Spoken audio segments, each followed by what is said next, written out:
Atenção católico, estou passando aqui para te convidar para a Jornada da Formação Católica, uma formação online e gratuita de 3 dias, onde nós vamos aprofundar nos grandes ensinamentos da igreja contidos nesse cara aqui, ó, no amarelinho. O que você precisa para viver a fé católica está aqui, nesse grande tesouro, e eu vou te mostrar de graça como explorar o catecismo em 2025. Então vem com a gente estudar e se formar. Clica no link que está aqui na descrição e garanta o seu lugar. E aí, meus queridos, estamos começando mais um Pergunte ao Catequista nesta delícia deste canal. Hoje nós vamos tirar dúvidas de catequese de cada um de vocês que estão aqui. Olá, Mano Bundes. Olá. Peguei você no susto aí, Pegou. cara. Pegou sim. Hoje nós vamos tirar dúvidas de cada um de vocês. Programa gravado hoje, tá? Gravado, porque estou viajando. Sim, é só viagem, só viagem. O que é isso? Não é nessa língua não, tem jeito de você corrigir, por favor? I'm traveling. Obrigado. Que é isso? Chama! Pois é, tô de viagem, tô de missão, tô dando formação nos Estados Unidos! Então hoje vai ser gravado com vocês, mas programa top do mesmo jeito, porque as perguntas são cabeludas que vocês mandaram, tá joia? Então junto com o Bundes vamos tirar aqui todas elas, fazem parte do banco daquelas perguntas que vocês já enviaram pra gente, às vezes fica sem responder, né? É bom que já coloca tudo em dia já puxa a geral pra galera. Eu tenho duas dúvidas, K2. Pode fazer, A primeira. A primeira eu esqueci. Boa, começando bem. A segunda, quando for pra Roma, você vai saber falar estou viajando em italiano também? Caraca, agora você me pegou, hein? Como é que fala estou viajando em italiano, cara? Que tá perto também, tá perto. Nossa, eu preciso agora ver como é que faz isso, cara. Mas eu lembrei da primeira. Sabe que você tem que falar pro pessoal um recado, mesmo você estando bilocando em 12 lugares ao mesmo tempo, Estados Unidos e Brasil? Sério? É, você tem que falar um recado importantíssimo. Sono in viaggio. Sono in viaggio. Agora não, I'm traveling. Mas depois é sono in viaggio. Guarda aí. Sabe o que você tem que falar pro pessoal se inscrever na Jornada de Formação Católica? Cara, é o seguinte, a Jornada de Formação Católica está com inscrições abertas para você estudar a fé católica do jeito que você precisa. Cara, olha, Guilherme, eu sou leigo, sabe? Eu não tenho tempo de ficar indo atrás de informação, né? Tanto livro, tanto documento, né? Eu fico patinando, eu não sei em quem que eu confio, né? E se eu te dissesse que você não precisa confiar em ninguém que não seja a igreja? Olha só que beleza. Então nós vamos ensinar você a estudar por conta própria. Vai ser 3 dias onde eu vou te ensinar a estudar sozinho a fé católica, pegando em fonte primária, estudando aquilo que precisa ser estudado, sabe? Não ficar gastando tempo com coisa que você nunca vai usar na sua vida, entende? Então aqui é aquilo aplicado para a vida. Você bate ponto, você chega em casa cansado, tem que cuidar do filho, petequeira, né? Não sei o quê. E aí você quer estudar com o quê? Com eficiência. Quer estudar o que precisa estudar com o tempo que você tem, não é? Então é para isso que Santa Carona existe. Então nós vamos ensinar você agora na Jornada da Formação Católica. Para se inscrever é muito fácil. Tem um link aqui na descrição do vídeo e também tem no chat também, Bundes? Vai ter, tá aqui do lado, fixado, tá? Na descrição e aqui do lado para você se inscrever. Só colocar nome, telefone e e-mail, simples, de grátis, tá? De graça, você vem estudar com a gente para aprender a fé católica do jeito que o fiel católico precisa, tá? Sem ficar de popopó, de enrolação e de invenção de moda, dando coisa que não precisa. E, principalmente, né, não ficar acreditando em maluquice dos outros, né? Porque o que tem de maluco nessa internet ensinando coisa, o pessoal acreditando, misericórdia, né? Então vamos pegar aquilo que a igreja ensina, do jeito que ela ensina e ponto, do jeito que você precisa saber, tá joia? Então se inscreve aí, tá? O link tá fixado aí para você e também na descrição para você vir participar. Right? That's right? Isso aí. Tá. É que eu vi na tela e eu falei, uai. A gente tá na tela de produção aqui que vem com uns avisos, aí tinha um aviso aqui, eu falei, uai, o que tá acontecendo? Mas eu já entendi o que foi. Eu só vou me defender. Pessoal, essa semana a gente tá gravando tanta coisa. Tanto conteúdo, tanta coisa. É até não querer mais. Até enjoar. Aí deu uma contaminação de cruzada de informações. Tá de boa. Vamos lá? Olha lá. Se somos criaturas criadas à imagem e semelhança de Deus, o ser humano é mais valioso que todo o universo? O que a pessoa fez aqui? Eu gosto dessas perguntas. Isso aqui é a pergunta que eu curto. Por quê? O cara fez um exercício teológico, fez um exercício de teologia, né? e de filosofia, e ele chegou numa conclusão. Né? Qual que foi o raciocínio? O cara fez meio que uma regrinha de 3 ali, né?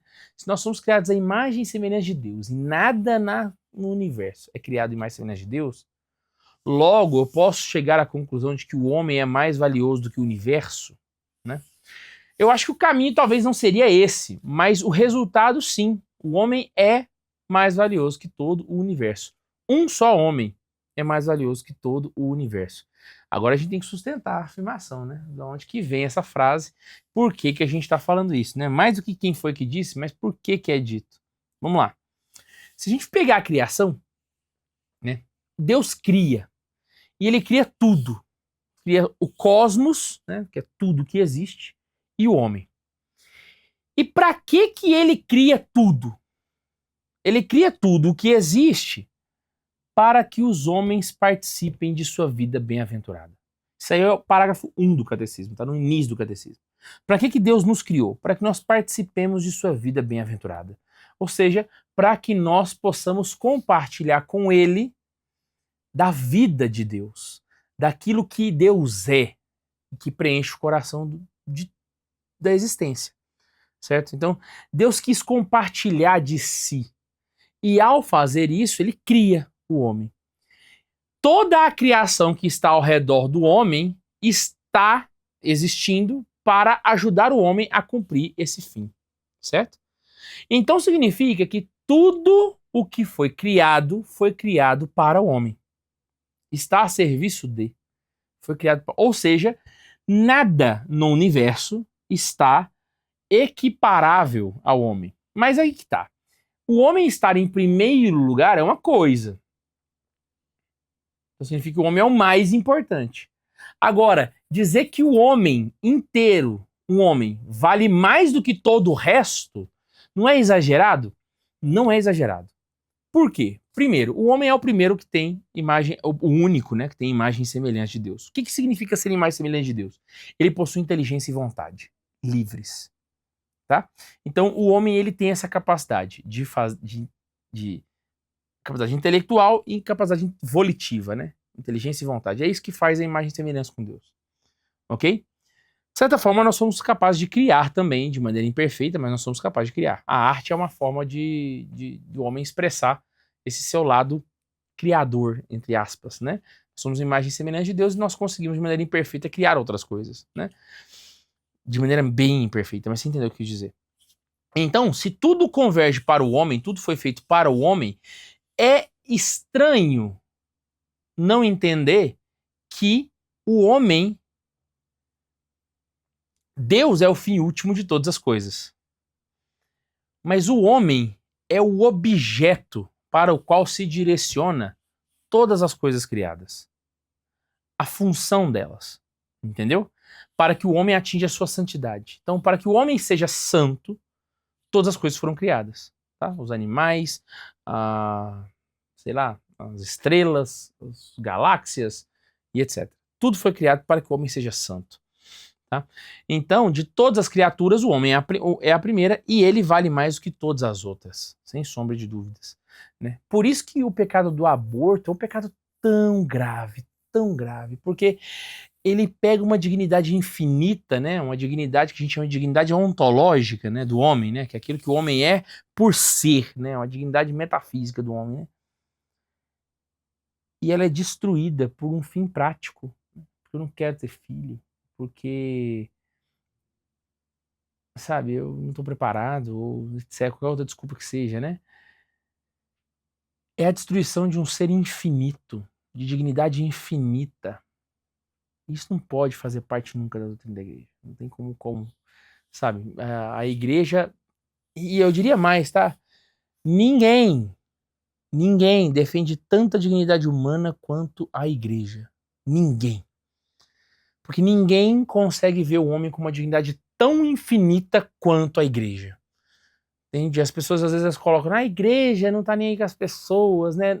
É opressora. Não. É o inverso, tá? Quem é que não está preocupado com a dignidade das pessoas é quem defende o aborto. Quem acha que uma vida pode ser descartada. A igreja diz que não. Nenhuma vida pode ser descartada. Nenhuma. Em nenhuma circunstância. Né? Então, sim, Um ser humano sozinho vale mais do que o universo inteiro. E a gente precisa ter isso em mente, tá? É isso. É isso, Bundes? Deu pra pegar aí? Oh. Vamos lá. Esse aqui, ó. Pergunta tensa. Pergunta tensa. Faço ela? Faço ela. Vamos lá. Vejo amigos e padres que admirava aderindo ao tradicionalismo. O que pensar diante de tanta confusão? Tá. Vou tentar resumir aqui para vocês, né? O que pensar diante de tanta confusão? Vamos lá. A igreja está numa fase de crise, tá? A igreja está vivendo uma crise agora. Mas o que não contam para você é que essa crise, ela é comum sempre que passa um concílio. O concílio de Nicéia foi seguido de uma crise, sabe? O concílio de Trento foi seguido de uma crise. O concílio Vaticano I foi seguido de uma crise. O concílio Vaticano II foi seguido de uma crise. Os concílios sempre são seguidos de crises. Por quê? Porque a igreja define coisas e as pessoas precisam colocar as coisas nos eixos, né? Depois que a igreja define, o povo tem que assimilar aquilo que foi ensinado pelo concílio. E ao assimilar o que está ali no concílio, né? Então sempre vai passar por fase de crises a igreja, sempre.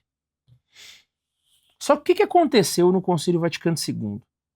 Que não é em especial, porque não é exclusivo do Concílio Vaticano II, tá? Mas aqui, pelo fato de ser o concílio que tratou sobre a era moderna, né?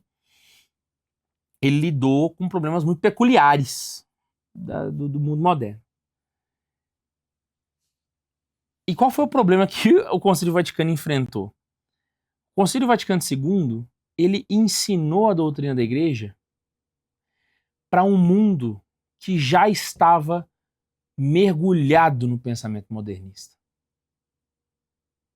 Então a interpretação que se faz desse concílio pelas pessoas já é uma interpretação equivocada. Porque as pessoas elas vão ler o concílio com a lente do pensamento modernista. Que o modernismo, a teologia da libertação não, mas o modernismo é a pior heresia da história da igreja. Eu digo pelo tempo que ela está existindo e os males que ela está causando. Né? Guilherme, mas a teologia da libertação? Então, a teologia da libertação é um galho do modernismo. Ela é uma das formas com a qual o modernismo se expressa, mas está longe de ser o único. Né? O modernismo não se esgota na teologia da libertação. Muito pelo contrário. A teologia da libertação, gente, a ponta do iceberg. O modernismo é esse iceberg inteiro. Tem muito mais coisa por baixo que você não está vendo. Então vamos lá. O que as pessoas embebidas desse pensamento modernista vão fazer? O que é esse pensamento? Vamos explicar o que é esse pensamento modernista, né? O pensamento modernista é o pensamento, resumindo porcamente aqui, tá? É o pensamento que coloca em nós a crença de que nós fazemos a nossa própria salvação. De que as coisas dependem de nós. Nós estamos no centro. É um pensamento antropocêntrico. Certo? Então o pensamento modernista, ele sempre vai ser um pensamento que parte do homem. Então, geralmente, o modernista, ele não confia na graça, ele não confia na providência divina, ele não confia na misericórdia, ele não confia nas profecias de Nosso Senhor Jesus Cristo. Porque na cabeça modernista não faz sentido isso. E não é que não faz sentido que ele não concorde. Não. Não faz sentido a ponto dele não cogitar isso. O modernista ele vai falar desses aspectos, mas num sentido meio de fachada. Então, a gente tem que confiar na providência. A gente tem que confiar na graça. Mas na prática, não é isso que o modernista faz. Então, o que o modernista vai fazer? E aqui, né, principalmente depois da Revolução Francesa, né, o modernismo ele se divide em duas alas. Que a gente chama de esquerda e de direita. Aí a parte política também enquadra, tá? Mas também a parte política é um dos pontos, né? Vamos lá. Eita, nós, hein? Tá dando pra ouvir agora. Esse o pessoal escuta. Falou que não incomoda, não. Espero que continue assim. Tomara. Deixa eu ver como é que tá aqui. Tá Só... verde, né? Então tá verde, mas só avisando você o contexto que a gente adotou agora, é as tartarugas ninjas saindo do bueiro. Aí eu bora. Ok. Tudo Entendeu? bem. Os tartarugas estão indo lá salvar o mundo, né? Isso. Então vamos ver na prática como é que o modernismo ele se aplica. Vamos pegar começando pela teologia da libertação, que fica fácil da gente poder entender, né? O pessoal já está acostumado, o pessoal já bate em teologia da libertação aí a torta à direita, então tá mais cristalizado na cabeça das pessoas, né? A teologia da libertação, ela vai acreditar que não só que a igreja tem uma predisposição ou uma exclusividade pelo pobre. Não. É muito além disso. A teologia da libertação, ela acredita que a ação humana é imprescindível para que essa justiça social aconteça. Então entenda um negócio. O teólogo da libertação, ele se compadece do pobre, certo? Ele entende o pobre, aí ele exclusiviza o pobre, que aí começa a heresia, né? E ele entende que se ele não fizer alguma coisa, esse pobre, a justiça social nunca vai acontecer. Esse céu na terra que o teólogo da libertação espera nunca vai acontecer se a pessoa, se o militante não ir lá e executar. Entendeu? Então, quando você vira para alguém de teologia da libertação e fala, vamos rezar um terço, não faz sentido esse negócio. A gente tem que dar comida pro pobre. Né? Talvez ele até reze o terço. Existem 50 tons de teologia da libertação, né? Mas a ação humana sempre vai sobressair em relação à ação divina, né? Porque ela é mais necessária que a outra, certo? Isso gera gravíssimos problemas, né? Então, quando a igreja fez o Concílio Vaticano II, as pessoas, os progressistas, né, embebidos desse pensamento modernista, olharam para o concílio e falaram: esta é a oportunidade para a gente levar a cabo o nosso plano de igreja. Não o plano de Deus, não o plano da graça, não o plano da providência, não o plano da hermenêutica da continuidade, mas o plano que eu tenho para mim do que é a igreja perfeita. E aí vários teólogos, né, liderados ali por Karl Rahner, Hans King, né, vão criar, né, meio que indiretamente o que eles chamam de espírito do concílio, que ninguém sabe o que é, nunca está escrito em lugar nenhum, né, tá só na cabeça dessas pessoas, que destoa muito daquilo que o concílio ensinou. Demais da conta. Destoa anos-luz daquilo que o concílio está ensinando. Começa por aí. Só que até aqui é o que as pessoas conhecem, né? Porque a gente geralmente tá só olhando pro lado da esquerda, do lado dos progressistas, né? Na bolha católica brasileira, a gente geralmente olha só os progressistas como o problema. E a gente não entende que o modernismo, ele se manifesta em duas facetas, como eu já te falei. A da esquerda e a da direita. Sacou? E se a teologia da libertação é a da esquerda, ou na Europa o progressismo é da esquerda, né? Esse pensamento modernista, o que seria o equivalente da direita?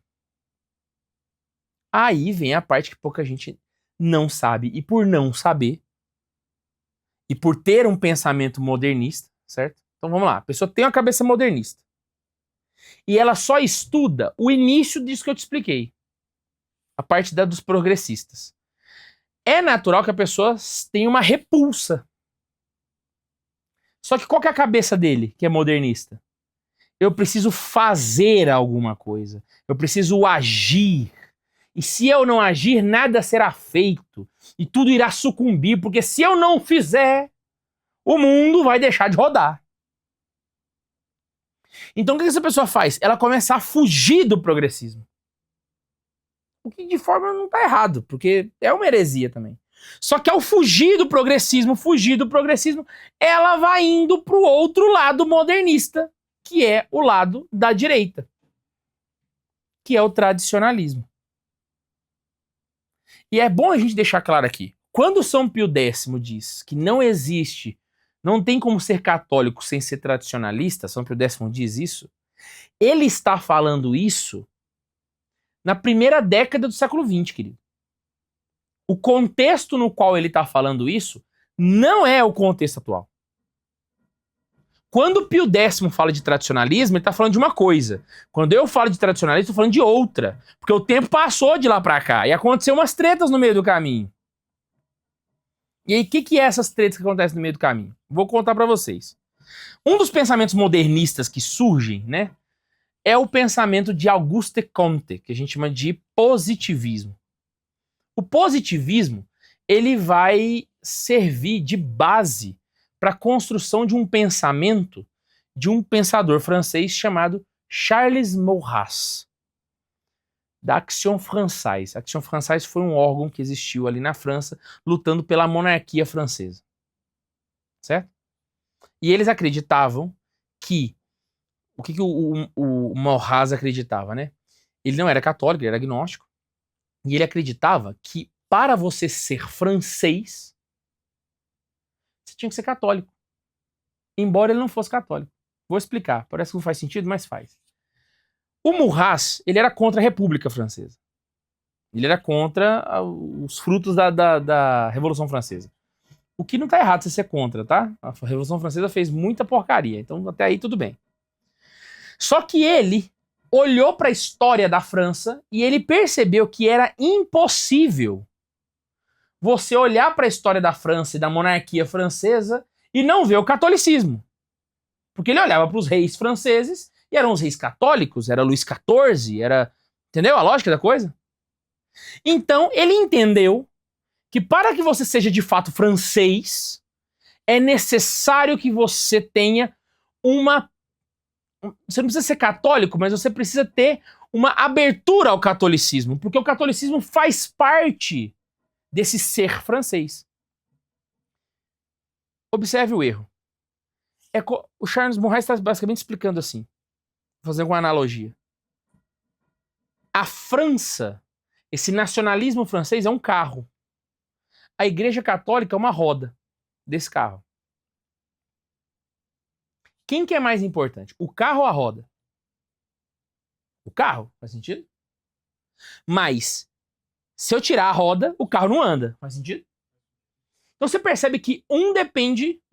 o carro depende da roda. Mas o carro não é mais importante que a roda. No caso dele era esse.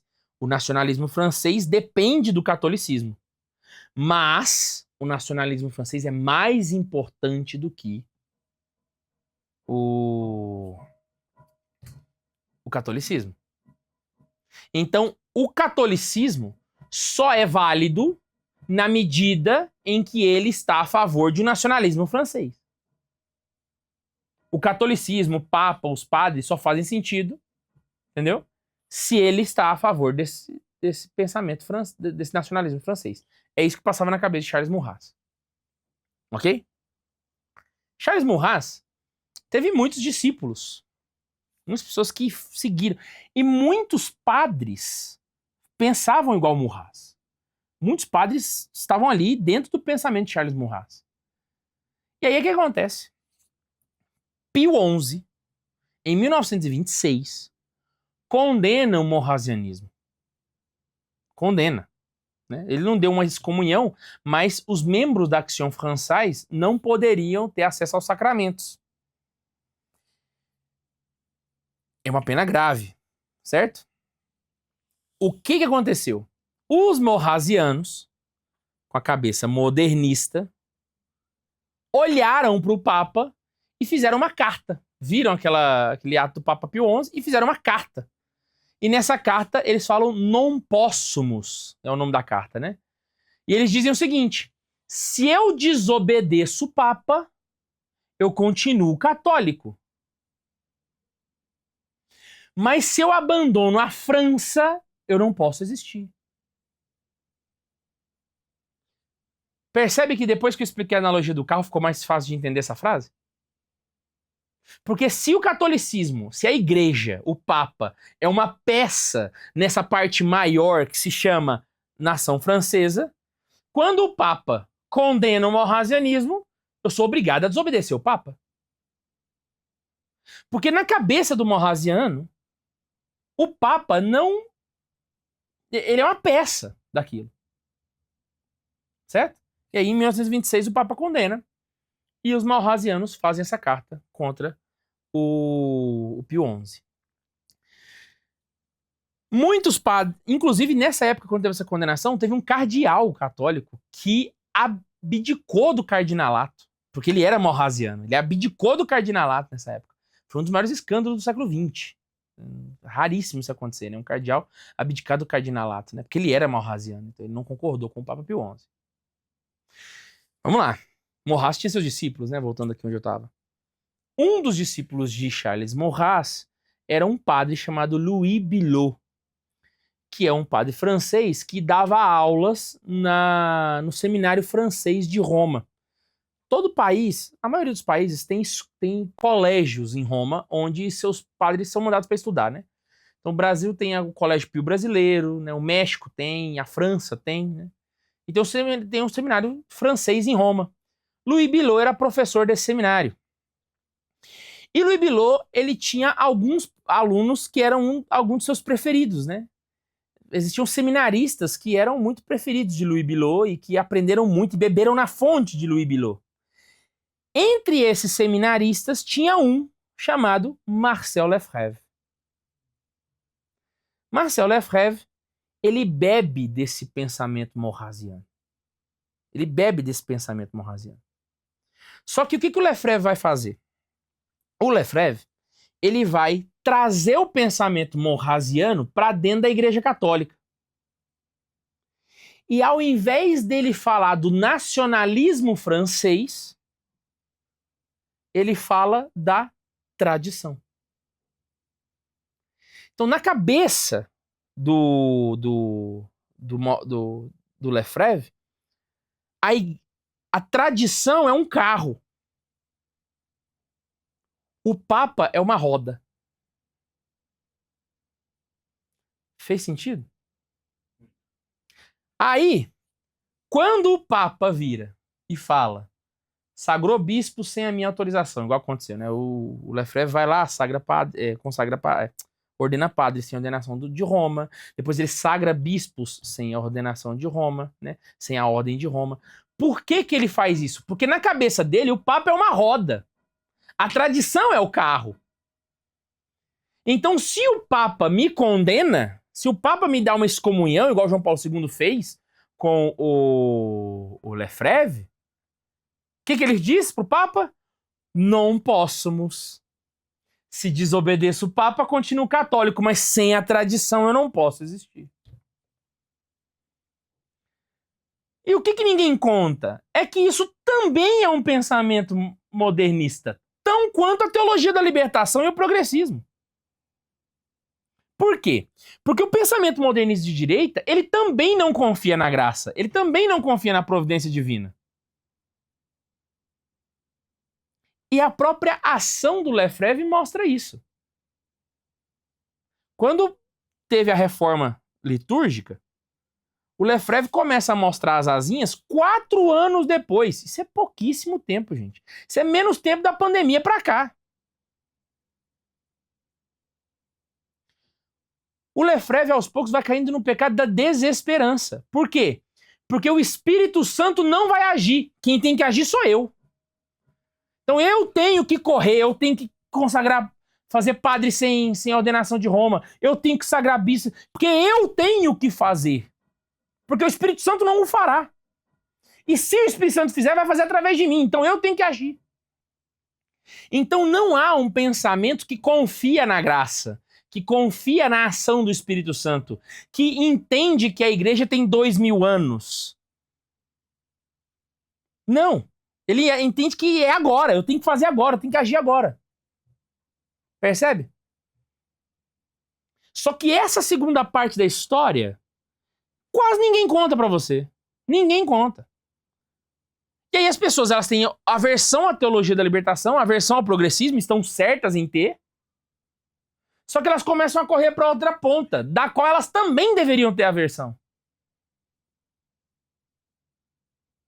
Porque o certo do católico é não confiar nesse pensamento neopelagiano de que nós temos que fazer, nós temos que agir. Então vai ser do lado aberto dos leigos, do lado aberto dos sacerdotes que vai sair essa... Não!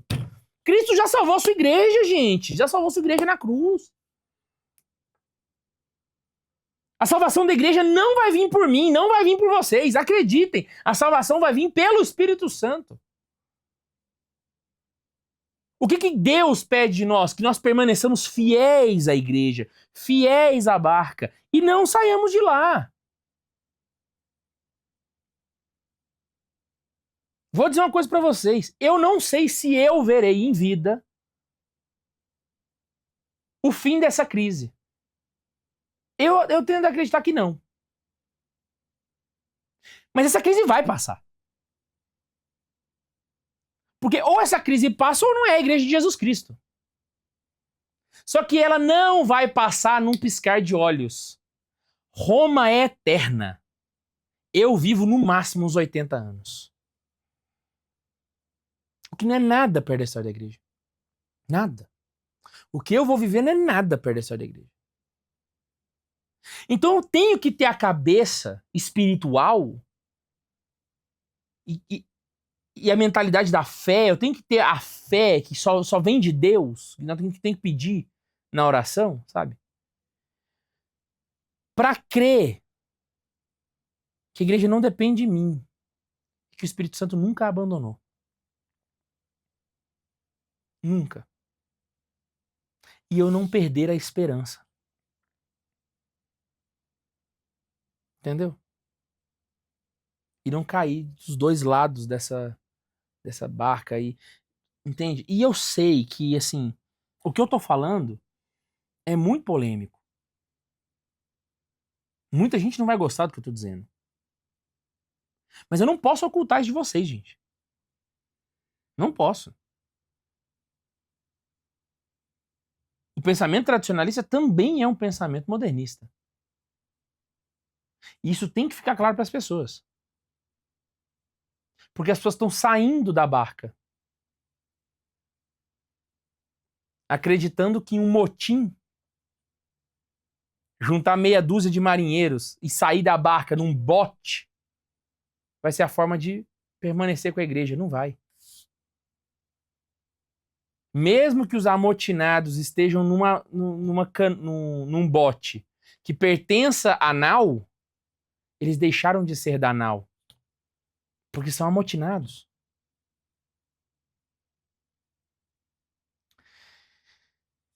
Então, assim, esse é o grande problema. Como é que a gente faz para esclarecer para o máximo de pessoas isso? Através de vídeos como esse. Através de lives como essa. A gente precisa ensinar para as pessoas o que é o tradicionalismo. E entender que o tradicionalismo moderno, não aquele que São Pio X falou, tá? Porque São Pio X está falando de outro tradicionalismo. O tradicionalismo atual, pós-Marcel Lefebvre, e a gente tem que dar o crédito porque o pai disso é o Marcel Lefebvre. Esse pensamento tradicionalista atual é do Marcel Lefebvre, não é do Pio X, é do Marcel Lefebvre. Eu contei exatamente a linha, né? Auguste Comte, Charles Maurras, Louis Bilot, Marcel Lefebvre. Eu fiz toda a árvore genealógica do negócio para vocês. Esse pensamento, ele é danoso para a fé. Danoso. E ele é movido por um pecado de desesperança. Um coração que não sabe esperar em Deus mais. Um coração que perdeu a esperança em Deus. É muito triste, muito triste. Muito triste. Não acho que as pessoas que fazem isso fazem por maldade, tá? Muito pelo contrário. Eu acho que tem muita pessoa de bom coração fazendo isso. Mas é um pecado da desesperança. Não deixa de ser um pecado porque as pessoas estão fazendo na melhor das intenções. Continua sendo pecado, né? Então pensemos nisso. Né? Esse é o mal do tradicionalismo, que é tão mal quanto o progressismo, né? Tão mal quanto. E quando isso tudo vai passar? Não sei, cara. Eu sei que no fim da vida, Deus tem que me encontrar dentro da barca. Dentro da barca. Esse é o principal ponto. Porque Deus, no fim de tudo, vai recolher aqueles que estão dentro da barca, não estão fora. Cristo pode estar dormindo dentro da barca. Mas ao acordar, ele vai falar com aqueles que estão lá dentro. Não com os amotinados que pegaram o barco e saíram de perto. Ok? Respostinha mais longa, né, Bundes? Mas muito boa. Gostou? Eu gostei bastante. Is this? Eu gosto de respostas com contexto histórico. Isso aí gastou mais tempinho, né? É. Mas pau na máquina. A pessoa antes do batismo pode confessar para batizar? Lete, não pode, tá? Não pode. Por quê? O batismo, ela é a porta de todos os outros sacramentos. Então, entenda o negócio. Todos os sacramentos para valer tem que ser feitos numa pessoa que está batizada. Porque se ela não está batizada, ela não faz parte do corpo místico de Cristo. Entendeu? Então é como se eu pegasse um potinho. O que é o batismo? É quando você entra no pote. E os sacramentos só valem dentro do pote. Entendeu? Quem está de fora do pote não pode receber sacramento. Então os sacramentos não são válidos. Então, pode confessar para batizar? Não, não tem como, né? Você pode conversar com o padre. Conversar, uma conversa amistosa com o padre, né? Antes de batizar. Mas confessar não tem como, porque para você ter os pecados perdoados, você tem que estar batizado, né? Então, o batismo é a porta. É o primeiro sacramento, né? Em ordem, porque é dele que vai vir todos os demais. Tá joia? Ele é pré-requisito para todos os outros sacramentos. Como é que estamos? Tudo suave?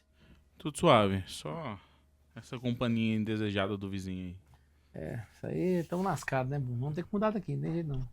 Aleluia, Senhor. Deus cuida de nós. Vamos lá.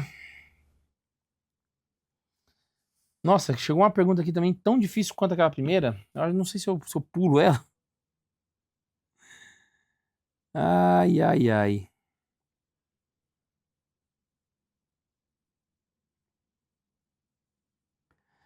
Ok, vamos lá. Vou responder essa aqui.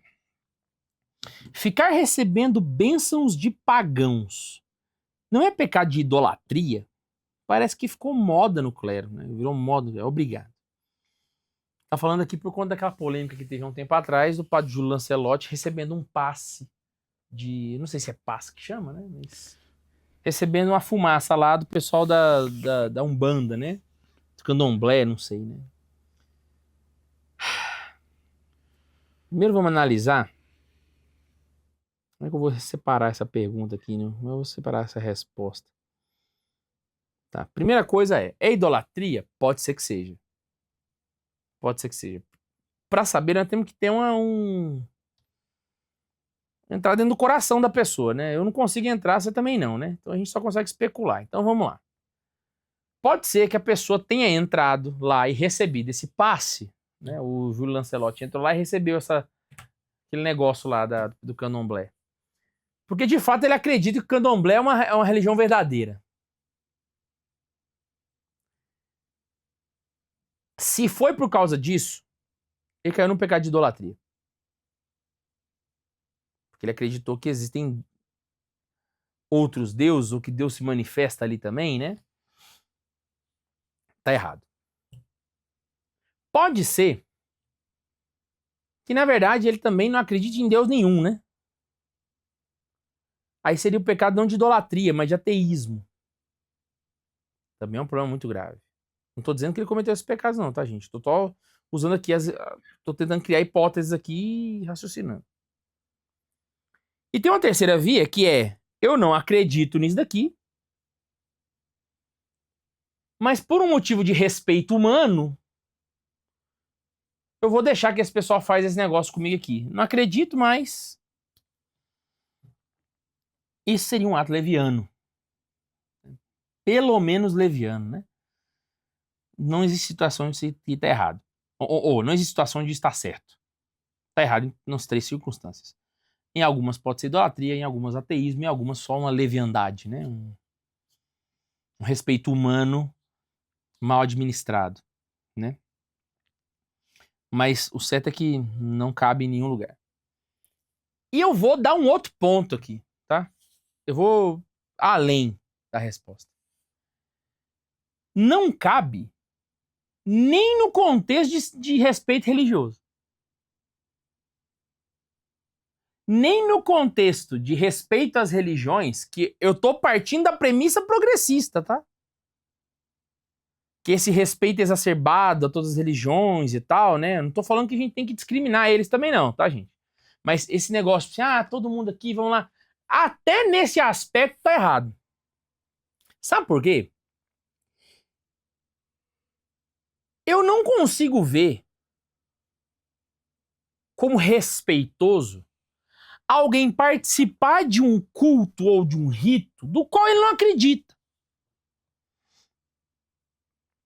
Entendeu? Então eu fico imaginando assim, né? Imagina só, o padre vai lá e dá a bênção em 2 ateus. E esses ateus vão até o padre pedir essa bênção que eles não acreditam. É desrespeitoso isso. Você não acredita naquilo. Então, partindo do ponto de vista católico, você acredita na Umbanda? Não acredito na Umbanda. Não acredito no Candomblé. Pra mim não tem nada ali. Nada. Eu só... Do ponto de vista do Candomblé, eu sou quase que um ateu. Eu não acredito em nada. Né? Minha fé não está lá. Eu não acho justo eu me dispor a ir receber um passe do Candomblé. É desrespeitoso com o Candomblé. Porque respeito, gente, respeito é verdade. Mentir para as pessoas nunca é um ato de respeito. Então, se eu me disponho a ir até lá como se eu acreditasse naquilo, eu tô desrespeitando aquele povo. Eu não consigo ver de outra forma. Eu tô cometendo um ato de desrespeito, porque, poxa, eu não acredito. Eu não creio. Eu não creio. Então, não consigo ver isso como um ato de respeito. Não tem circunstância onde isso aconteça. Certo? Então, assim, não faz sentido para um católico receber um... Vou dar um exemplo. Eu tenho as minhas tias, avós, quase todas, né? Acho que só a minha avó não entra nessa linha, né? Mas todas as irmãs dela são espíritas. E elas são espíritas daquele Vale do Amanhecer, né? Que tem lá em Brasília, Tia Meiva, né? Um negócio muito doidão lá. E uma vez eu fui num casamento lá. Um casamento de uma prima minha. E aí eu fui lá, e aí teve o casamento e tal, né? E aí eu me lembro que um primo meu virou e falou assim: Guilherme, você quer conhecer aqui o espaço? Eu falei, pô, quero, né? Conhecer, né? Vamos lá, vamos dar uma volta. E aí ele foi andando, né? No lugar e foi me apresentando, né? Isso aqui é o fulano, isso aqui é o Beltrano, isso aqui é a imagem de não sei quem, isso aqui não sei o que lá. E eu lembro que todas as vezes que ele passava na frente de uma imagem, ele fazia tipo uma reverência, né? Não faz sentido eu fazer reverência. Aquilo não é a minha fé. E se eu faço a reverência só por respeito a ele, eu tô mentindo pra ele. E pra mim que sou católico, mentir é pecado. Ao mesmo tempo, eu preciso cuspir na imagem? Também não, né? Eu fui e eu andei ali dentro como alguém que tava querendo conhecer aquela realidade, né? Do ponto de vista intelectual, né? Saber do que se passa, o que essas pessoas acreditam, né? O que elas têm de fé. Não que eu tivesse o interesse de me converter a isso, nunca tive, não tenho. Né? Era mais uma... Eu tava andando ali dentro como quem anda dentro de um museu, né? Como quem anda dentro de um... Sei lá, né? Quem visita um ponto turístico, né? Eu tava ali adquirindo um conhecimento antropológico novo. E eu consigo fazer de forma respeitosa, de forma que as pessoas percebam que eu estou com esse intuito. Então eu fui andar lá dentro. Beleza, nós, legal. Né? E é isso, entende? Eu fui respeitoso, não fiz as reverências, mas tô ali com... Me parece muito fora da casinha isso? Ou não? Eu tinha que ir e acusar, isso aqui, vou botar fogo. Eu não ia converter ninguém com essa atitude, né? Eu acho que o pensamento ele tá muito mais voltado para um São Paulo da vida, né? São Paulo teria essa atitude que eu acabei de descrever para você. Quantas vezes São Paulo, até mesmo ao falar de Jesus, incluía ele no panteão grego, né? O que para muitos seria uma heresia incalculável, né? A gente só não fala isso porque São Paulo tá na Bíblia. Você colocar Jesus no panteão grego, meu Deus, é absurdo, né? Absurdo demais. Então, assim, é assim que a gente tem que ter relação com as outras religiões. Eu não creio nelas. E eu preciso que todas as pessoas saibam disso. Isso é claro, isso é notório, isso é público. Eu sou católico, gente. Eu sou católico, eu acredito em coisas católicas, eu acredito na fé católica. Sabe? Eu acredito na igreja católica. Eu creio em Jesus Cristo, creio em Deus Pai Todo-Poderoso, Criador do céu e da terra. E em Jesus Cristo, seu único Filho, nosso Senhor. E o que tá fora disso? O que tá fora disso é falsa religião. Entendeu? E eu acho que isso é ser verdadeiro com as pessoas. E ser verdadeiro com as pessoas é ser caridoso com elas. Entende? Então, poxa, eu vou ver, eu vou visitar, mas não, eu não acredito em nada disso que tá aqui. Mas eu estou aberto a conhecer, né, para saber o que é, né, e adquirir um conhecimento novo que eu não tinha, né, a respeito de uma cultura própria, mas que não é a minha fé. Entendeu? Então, isso tem que estar na cabeça das pessoas, sabe? Você tem que saber administrar isso daí. Ok? Tudo certo, mano Bondes? Tudo certo. Vamos lá.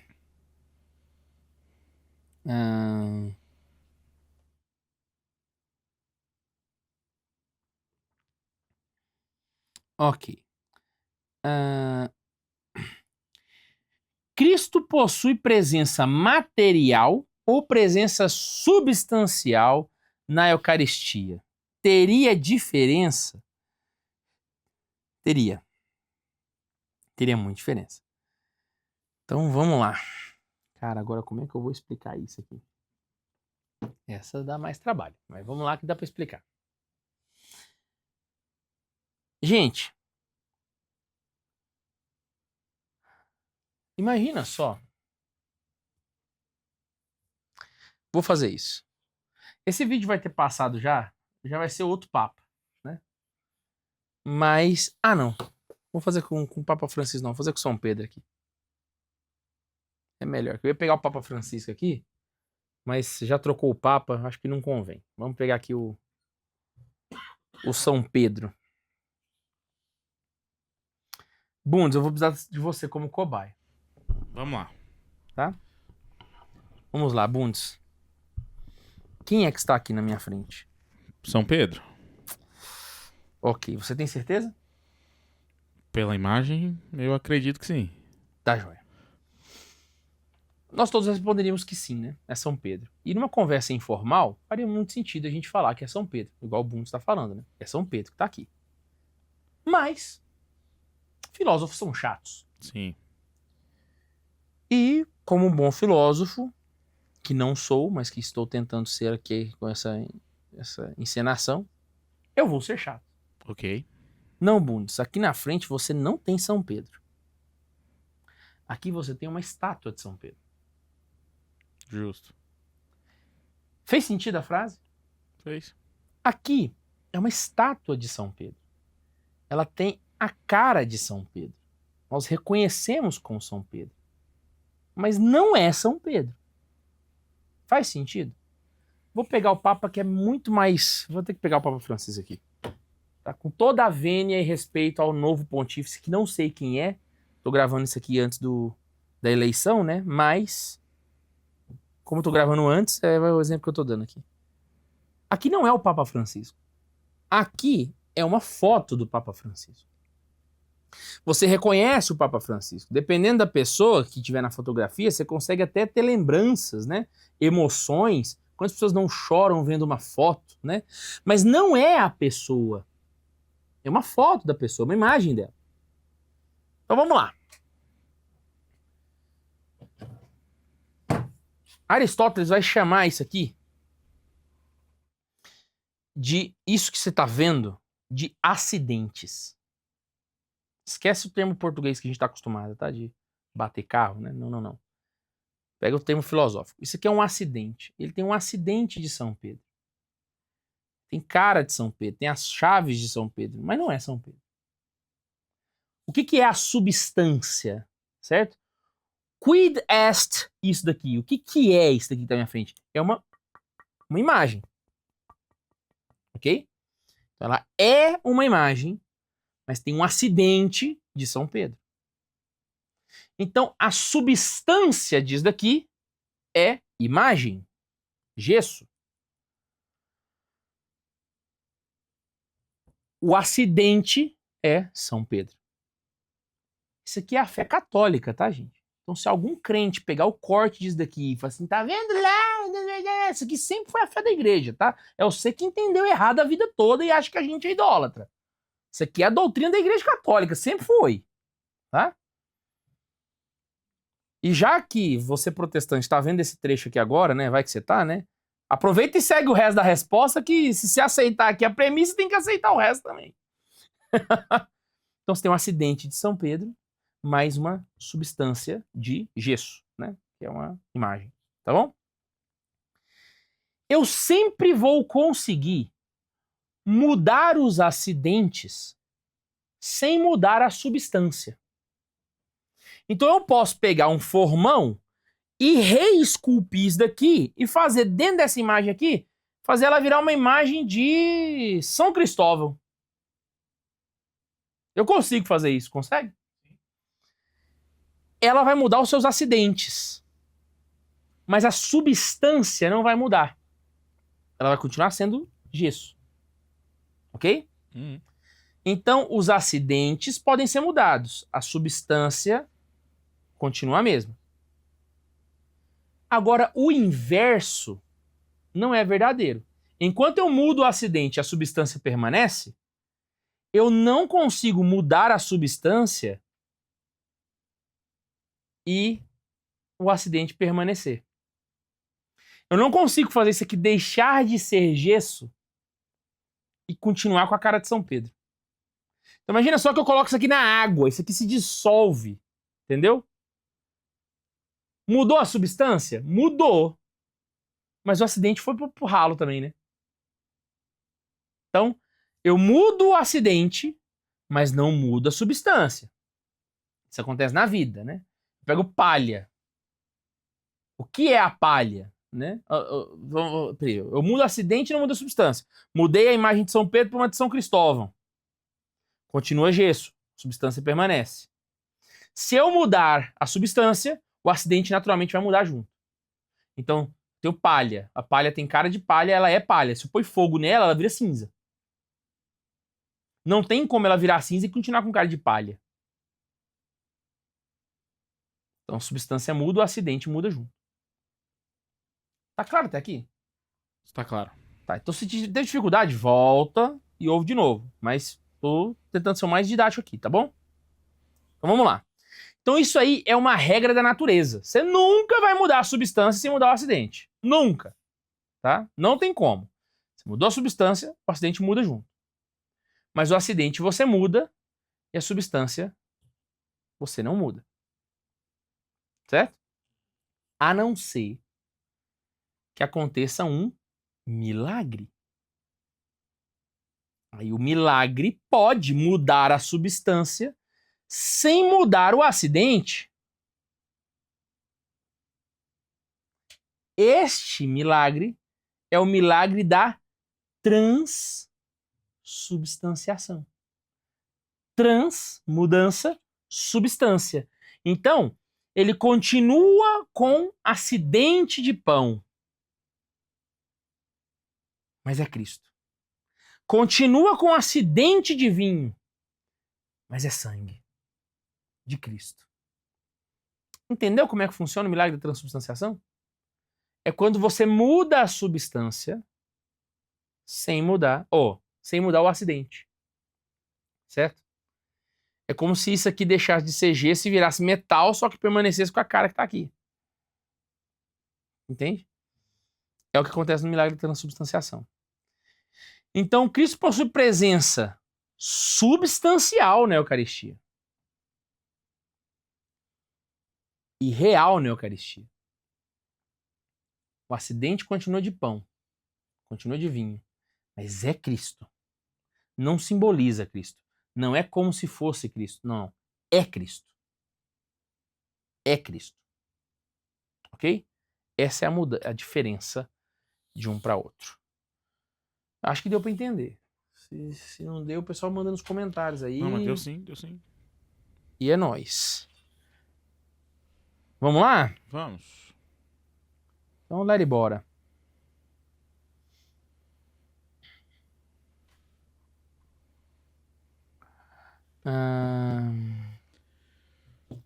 Pô, agora caiu muita pergunta de conclave. Como já passou o conclave, ninguém tá nem aí pra isso mais, né? Ok. Vamos lá. Essa aqui é polêmica também, mas... Uma pessoa, um homem, né, no caso, um homem, com atração pelo mesmo sexo, né? O pessoal fala AMS, gente, um homossexual, né? Ele é um homossexual. Um homem homossexual. Vive a castidade, mas se veste como mulher. Ele peca por isso? Vamos lá. Ele peca. E por que ele peca? Porque nós estamos tendo uma associação da castidade muito pobre. A gente acha que a castidade é nada mais, nada menos do que o que nós fazemos. Então, se eu não furunfo antes do casamento, estou vivendo a castidade, né? Se eu não... E a castidade é mais do que isso. A castidade, gente, ela é a cola que liga o corpo e a alma das pessoas. É ela que faz nós funcionarmos direitinho, do jeito que Deus desejou. Então a castidade, ela se manifesta através do equilíbrio entre a alma e o corpo, que vem através da graça, e que muitas vezes é deturpado pelo pecado original. A castidade é viver aquilo que Deus desejou para nós. Um homem que se veste como mulher, é óbvio, né? Eu não vou dizer, talvez, que ele esteja cometendo um pecado mortal, mas é um pecado. É um pecado venial. Por quê? Porque ele é homem. E ele não age como homem. Existe essa conexão, ela tá torta. Tá ligado? É como um carro que tá cambaleando, entende? Ele se vê no espelho, mas ele não se enxerga. E isso deve ser muito doloroso para essas pessoas. Não tô dizendo que elas fazem por pirraça, não, tá? Às vezes é muito doloroso a pessoa olhar no espelho e não se enxergar. Mas entenda uma coisa, antes que eu fosse Guilherme, eu sou homem. Eu dou esse exemplo sempre, né? Quando a gente tá numa gravidez, a gente pergunta, qual é o nome? O que a pessoa fala? Se for homem, vai ser fulano. Se for menina, vai ser Beltrana. É isso que as pessoas respondem?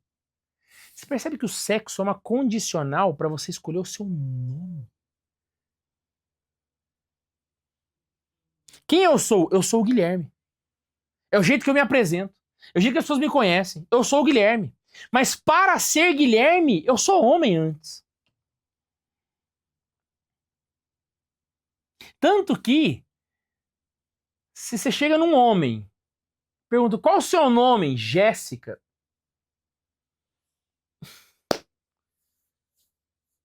Alguma coisa não tá bem encaixada, não... Sabe? Tem alguma coisa fora do eixo. Entende? Então, poxa, eu sou homem, mas eu me visto como mulher.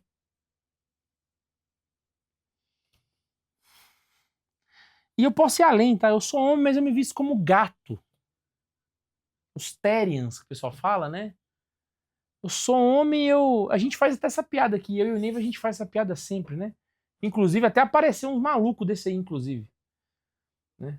O Neiva falava da ideologia de pátria. Hoje em dia surgiu os exilionistas. Os exilionistas.